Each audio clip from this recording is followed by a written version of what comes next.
அனைவருக்கும் வணக்கம். Welcome to தெளிவின் வழி யூடியூப் சேனல். இது உங்கள் வாழ்க்கையை நீங்கள் மாற்றிக்கொள்ள உதவும் சேனல். இன்றைய தலைப்பு ஒரு நேயர் கேட்டிருக்காங்க.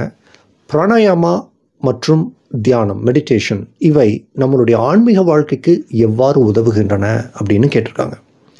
பிராணாயாமா மற்றும் மெடிடேஷன் எவ்வாறு உங்கள் ஆன்மீக வாழ்க்கைக்கு உதவுது அப்படின்னு போகிறதுக்கு முன்னாடி, இந்த பிராணாயாமா மற்றும் இந்த மெடிடேஷன், தியானம் அப்படிங்கிறது என்ன, இது எதற்காக அப்படிங்கிறத நம்ம ஃபஸ்ட்டு பார்த்துடலாம். பிராணாயாமா அப்படின்னா என்ன அப்படின்னா, இந்த பிராணாயாமா அப்படிங்கிற சொல் இந்த இரு சமஸ்கிருத வார்த்தைகளை கொண்டது. பிராணா அப்படின்னு சொன்னால் உங்களுடைய லைஃப் ஃபோர்ஸ், உங்களோட வைட்டல் எனர்ஜி அப்படின்னு அர்த்தம். ஆயமா அப்படின்னு சொன்னால் அதை எக்ஸ்டெண்ட் பண்ணுறது, கண்ட்ரோல் பண்ணுறது, இல்லை ரெகுலேட் பண்ணுறது அப்படின்னு அர்த்தம். அப்போ பிராணாயாமா அப்படின்னு சொன்னால் உங்களுடைய மூச்சை கான்ஷியஸாக ரெகுலேட் பண்ணுறது அப்படிங்கிறது தான் இந்த பிராணாயாமா அப்படின்ற பயிற்சிக்கு உண்டான அர்த்தம். சரி, ஏன் நம்ம மூச்சை நம்ம ரெகுலேட் பண்ணணும்? ஏன்னா உங்களுடைய மூச்சு அப்படிங்கிறது உங்களுடைய மனோநிலைக்கு சம்மந்தப்பட்டதாகும். ஸோ நீங்கள் ரொம்ப கோபமாக இருக்கீங்க, உங்கள் படபடப்பாக இருக்கீங்க அப்படின்னு சொன்னால் உங்களுடைய மூச்சு விடுதல் அப்படிங்கிறதும் கூட பார்த்திங்கன்னா ரொம்ப ஷாலோவாக, ரொம்ப வேகமாக இருக்கும். புரியுதுங்களா? ஆனால் நீங்கள் ரொம்ப அமைதியாக இருக்கீங்க, சாந்தமாக இருக்கிறீங்க, சந்தோஷமாக இருக்கிறீங்கன்னா உங்களுடைய மூச்சு அப்படிங்கிறது ரொம்ப டீப் அண்ட் ஸ்டடியாக இருக்கும். அப்போது உங்களுடைய மூச்சை ரெகுலேட் பண்ணுறதன் மூலமாக நம்ம மைண்டை கண்ட்ரோல் பண்ண முடியும். நம்மளுடைய எனர்ஜி பாத்வேஸ், உள்ளுக்குள்ளே இருக்கக்கூடிய அந்த நாடிகளை சுத்தி செய்ய முடியும். பிராணாயாமா அப்படிங்கிறது உங்களுடைய அந்த இன்னர் நாடிஸை சுத்தி பண்ணுறதுக்காகவும் உங்களோட மனதை தெளிவுபடுத்துவதற்காகவும் வைக்கப்பட்டுள்ள ஒரு கருவி. அப்போது தியானம் என்பது என்ன? தியானம் என்பது மனதை ஒருமுகப்படுத்தும் கலை. உங்களுடைய மனது சதா எதா பேசிகிட்டே இருக்கு இல்லையா, அதை அமைதிப்படுத்தி ஒரு ஸ்டில்னஸ் அப்படின்னு சொல்லக்கூடிய எந்த விதமான ஒரு சஞ்சலம் இல்லாத தெளிவான அமைதியான ஒரு நிலைக்கு நம்ம மனதை கொண்டு வரதுக்கு உண்டான பயிற்சி அது. புரியுதுங்களா? இது எண்ணங்களை நிறுத்துவது மட்டுமல்ல, அந்த எண்ணங்களை அப்சர்வ் பண்ணணும். எந்த விதமான அட்டாச்மெண்ட் இல்லாமல், எந்த விதமான ஜட்ஜ்மெண்ட் இல்லாமல் அதை அப்சர்வ் பண்ணக்கூடிய ஒரு ஸ்டேட்டுக்கு உங்களை அழைச்சிட்டு போகும். அப்போ மெடிடேட் பண்ணும்போது நீங்கள் என்னென்னு சொன்னால் உங்களுடைய நேரம் போகிறதே தெரியாது. உங்களுடைய விழிப்புணர்வு அப்படிங்கிறது ரொம்ப ஷார்ப்பாக இருக்கும். அண்ட் உங்களுக்குள் நிகழும் அந்த இறை வழிகாட்டுதலுக்கும் உண்டான ஒரு கனெக்ஷன் அப்படிங்கிறது டீப்பர் ஆகும். இந்த கனெக்ஷன் உண்மையிலேயே ஒரு ஆன்மீகம்தான். இது உங்களுடைய மனதை நம் காரண அறிவுக்கு அப்பாற்பட்டு உங்களுடைய ஆத்மாவினுடைய அறிவோடு இணைக்க அது உதவும். பட் ஆனால் இதற்கும் மேலான ஒரு உண்மை இருக்கின்றது. பிராணாயாமா பண்ணாலும் சரி, மெடிடேஷன் பண்ணாலும் சரி, இதெல்லாம் கண்ணை மூடிட்டு பண்ணுறீங்க. ஒரு 30 நிமிஷம் இல்லைன்னா ஒரு மணி நேரம் தினம் நீங்கள் பண்ண முடியும். அது பண்ணுறது ஓகே, நான் அதை தப்பு சொல்ல, நல்லது தான். அது உங்களுக்கு பிடிச்சிருந்ததுன்னா நீங்கள் பண்ணலாம். ஆனால் மீதி 15-16 மணி நேரம் முழிச்சிட்டு இருக்கிறீங்களே, அப்போ மக்கள் சிரமப்படுறாங்களே, அதுக்கு என்ன பண்ணுறது? நீங்கள் 1 மணி நேரம் உங்கள் மனதை சாந்தப்படுத்துகிறீர்கள், அமைதிப்படுத்துகிறீர்களா? மற்ற நேரமெல்லாம் நீங்கள் ஸ்ட்ரெஸ் அனுமதிக்கிறீங்க, ஃப்ரஸ்ட்ரேஷன், பயம், டிஸ்ட்ராக்ஷன், இதெல்லாம் உங்கள் மனசை டேக் ஓவர் பண்ணிக்குது. அப்போது நீங்கள் 16 மணி நேரம் உங்கள் காரை போட்டு அடின்னு அடிச்சுட்டு 1 மணி நேரம் அதை கூல் டவுன் ஆகிற விட்டிங்கன்னா அது போதுமா?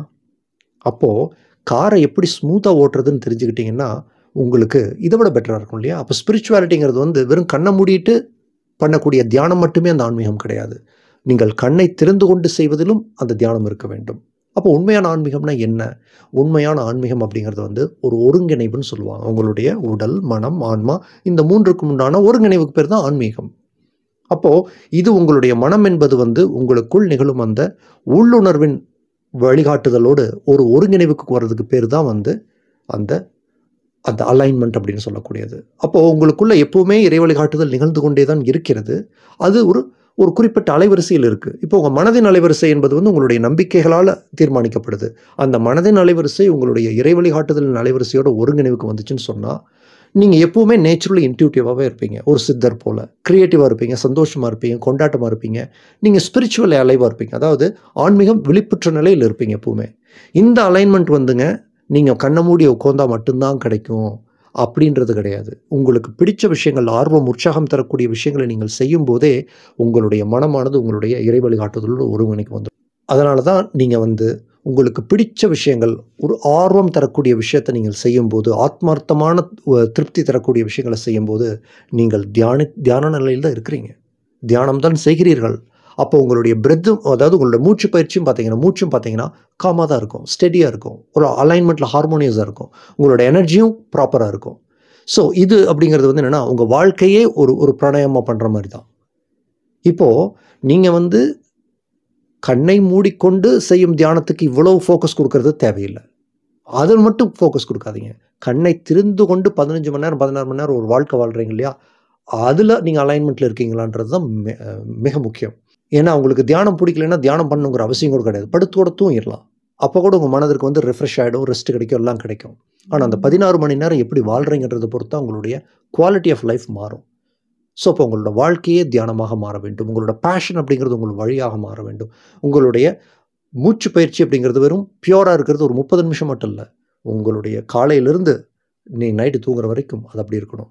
அப்போது பிராணாயாமம் தியானம் பண்ண வேண்டாம்னா பண்ணலாம். அது உங்களோட ஆல்டர்ட் ஸ்டேட்ஸ் ஆஃப் கான்ஷியஸ்னஸ்க்கு கூட்டிகிட்டு போகும். உங்களுடைய அவேர்னஸ் அப்படிங்கிறது ஜாஸ்தியாகும்.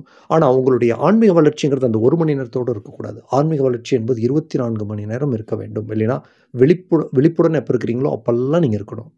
அப்போது நீங்கள் எப்படி உங்களுடைய வாழ்க்கையை நீங்கள் வந்து சமாளிக்கிறீங்க, சந்தர்ப்ப சூழ்நிலைகளுக்கு பதிலளிக்கிறீங்க, உங்கள் வாழ்க்கையினோட தரம் எப்படி இருக்குது, எந்த மாதிரி வாழ்க்கை வாழ்கிறீங்க, இதெல்லாம் நமக்கு ரொம்ப முக்கியம். அதனால் நீங்கள் மூச்சு விடும்போது கான்ஷியஸாகவே நீங்கள் இருங்க. கான்ஷியஸாகவே உங்களுக்கு பிடிச்ச விஷயங்களை செய்யுங்க.